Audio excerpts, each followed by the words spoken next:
जी guarantee तो मुश्किल मुश्किल नज़र आती है, क्योंकि अब अफ़गानिस्तान में आप जैसे जानती हैं वहाँ कोई 20 एक दहशतगर्द इदारे बैठे हुए हैं।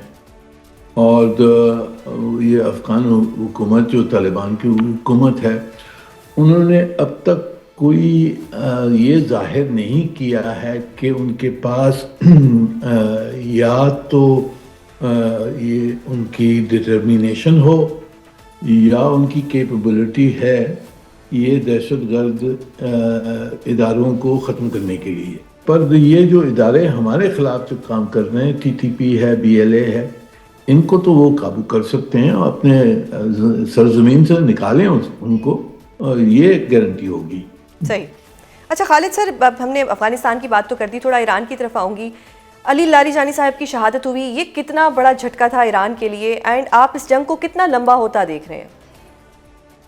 देखिए मिस हुसैन, आमतौर पर जब जंगें लड़ी जाती हैं तो पॉलिटिकल लीडरशिप और मिलिट्री लीडरशिप के हाथ में होती है जंग को कैरी फॉरवर्ड करना।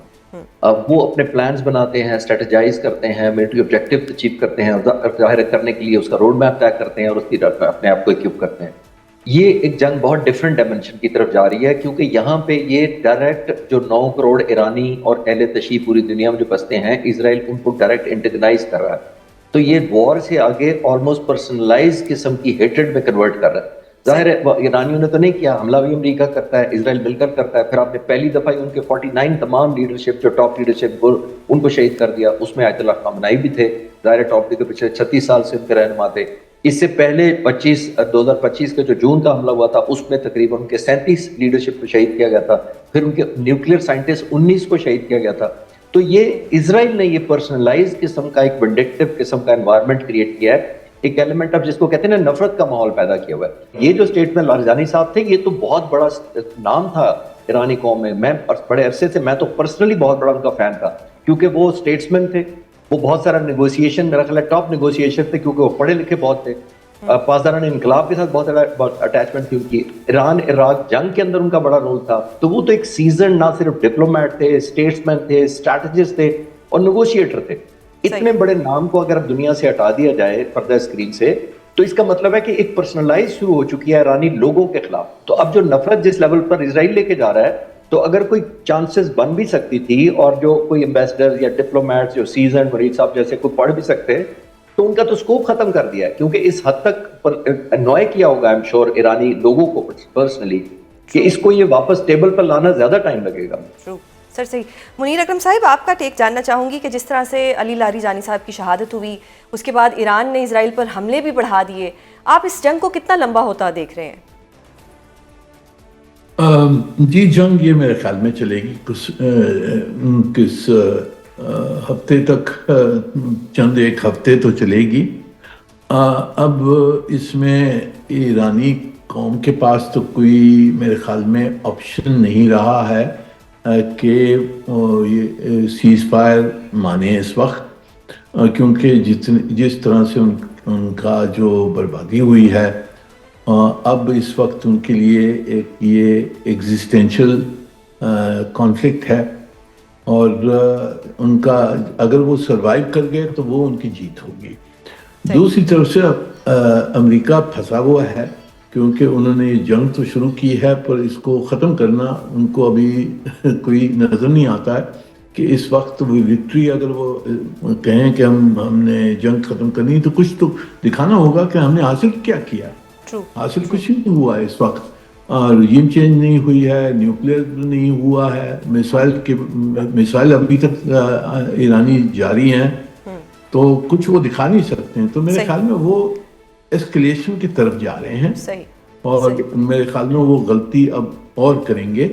कोई land action, military action Hormoz पे या खरगा आइलैंड पे, कहाँ उनका मेरे ख्याल में एस्केलेशन के रवैया नज़र आता है मुझे। सही। खालिद सर बताइएगा, ट्रंप का क्या माइंडसेट आपको नज़र आ रहा है? क्योंकि जंग से निकलने के मूड में वो नज़र नहीं आ रहे, दुनिया से उनको क्रिटिसिज्म मिल रहा है कि ईरान जंग को ख़त्म कर दें। अब वो क्या करने जा रहे हैं? How do you see this? دیکھیے پہلے تو انہوں نے خود بہت بڑی ہائپ کریٹ کی ہے.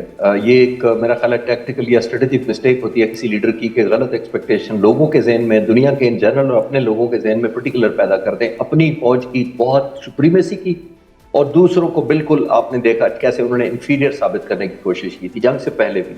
آپ نے دیکھا تھا کہ جب جنگ شروع ہونے سے پہلے جو بیانات پریزیڈنٹ ٹرمپ کے آ رہے تھے, جب ان کے ایئر کرافٹ کیریئر اکٹھے ہو رہے تھے ارد گرد ایران کے, تو اس طرح کے بیان دے رہے تھے کہ جو ایرانی لیڈرشپ یا ایران کی جو مائٹ ہے چھوٹی بہت جو بھی ان کی نظر میں تھی, وہ کیا سمجھتے تھے کہ یہ it's not a matter of chance, it's a matter of time کہ ہم آپ کو ایلیمنیٹ کر دیں گے, رجیم بھی چینج کر دیں گے, فٹ آن گراؤنڈ بھی کر دیں گے, نیوکلیر انسٹالیشن بھی اٹھا لیں گے. بعد میں ان کو خیال ہے کہ کردوں کو بھی ہم ڈال دیں گے. ان کو خود ہی کلیئرٹی نہیں ہے. جب تک ایک لیڈر کو کلیئرٹی نہ ہو, دیکھیے آرم فورسز جو وار آبجیکٹو ہوتے ہیں وہ لیڈر سے انسپائر کر کے یا قوم کی آواز سن کے آگے نکلتے ہیں. جب آپ کے لیڈر ہی ایک ایلیمنٹ آف کنفیوژن کا شکار ہوں کہ ان کو کلیئرٹی نہ ہو, پھر انفارچونیٹلی امریکہ کے لیے یہ ایک ایلیمنٹ ہوا ہے کہ پریزیڈنٹ ٹرمپ نے پچھلے 1.25 سال میں ہر اس سیگمنٹ کو جو آج ان کی مدد کو آ سکتا تھا اس کو اوفینڈ کیا. کینیڈا لے لیں, نیٹو لے لیں, یورپ لے لیں, رشیا لے لیں, چائنا لے لیں, انڈیا لے لیں. مطلب میں یہ کہنا یہ چاہ رہا ہوں کہ ہر اس ملک کو انٹیگرائز کر کے اس حد تک لے آئے ہیں, اور ایک ایلیمنٹ آف ٹرسٹ نہیں رہا جو نیٹو کا پہلے تھا. سارے ریپبلکن پریزیڈنٹ ہی سارے لے لیں, رونلڈ ریگن لے لیں, George Bush senior, George Bush junior, president Trump سے لے کر تمام کے تمام نے کم از کم یونائٹڈ نیشن کا ریزولوشن فالو کیا, چاہے وہ ڈمی قسم کا تھا. نمبر 2 کانگریس سے اپروول لیا.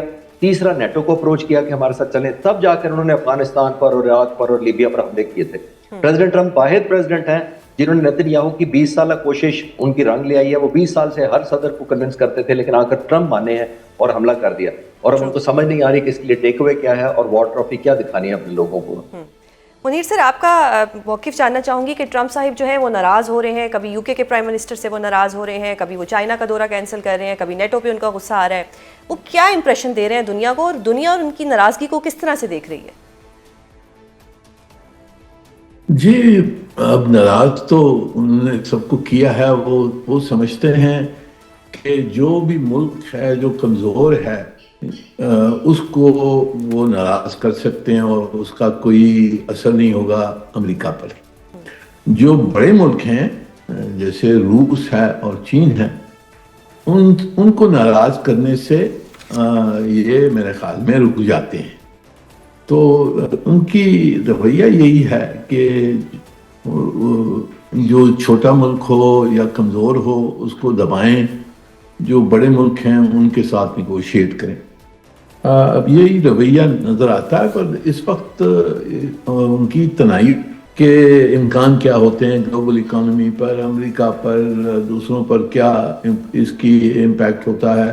ان کا جو آبجیکٹو ہے نیتن یاہو کا وہ یہ ہے کہ جنگ جاری رہے اور ایران کی تباہی ہو, اور پورے خطے میں جو مڈل ایسٹ کا خطہ ہے اس میں کیاس ہو, کیونکہ کیاس ہوگا سب کمزور ہو, اس کی ڈومینیشن جو سبجیکٹ ہیں اسرائیل وہ جاری رہیں گی اور ان کی پوزیشن بہتر ہو جائے گی. تو اسرائیلی آبجیکٹیوز کو دیکھنا ہے, اور ٹرمپ میرے اسرائیلی آبجیکٹیوز میں پھنس گئے ہیں, اور یہ امریکہ کی جنگ نہیں ہے, یہ اسرائیل کی جنگ ہے.